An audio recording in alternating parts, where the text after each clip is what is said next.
Buddhist economics will work in the West? Oh, well, the West is just as much capable of common sense as anybody else. It's got to work. We've got to come to something more rational than what we've got now. And if we don't do it deliberately, it'll be forced upon us through the facts of the universe. We can't go on building buildings like this.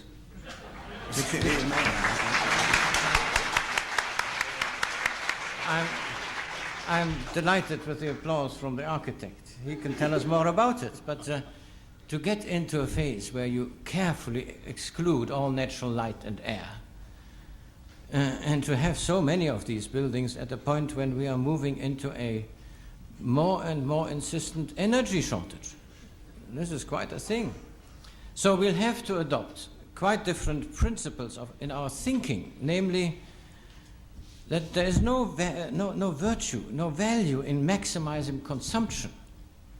You want to maximize satisfactions, and you want to get your satisfactions with a minimum of consumption to still get them.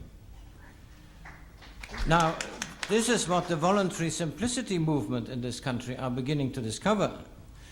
They're not dour-faced Puritans. On the contrary, they say, God, I'm all burdened with all this clutter. In order to maintain this clutter, I have to make a big income. So I'm in the rat race. If I get rid of the clutter, I can get out of the rat race. And I can have a job, a modest job, which is enough to keep me going. And I'm a free person compared with what I was before.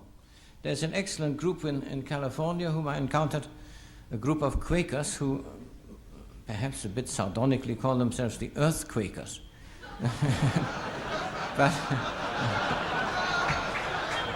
anyway, they want to get back to the earth. Of course, they're middle class, but they go around to their friends, Quaker friends, and say, well, you're now 55. Are you looking forward to your retirement? Yes, I'm looking forward to my retirement.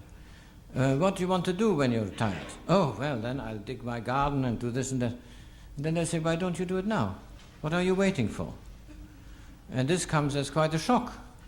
You know, they'd never thought about it. They say, yes, actually, I can do it now, you see. And they rid themselves of all this clutter and find that they can, even at 55, retire, of course, with a very much smaller pension, or perhaps no pension at all, but they'll survive. Now, this is an interesting movement. This is a reorientation towards what I call Buddhist economics. I mean, I might have called it Christian economics, but then no one would have read it.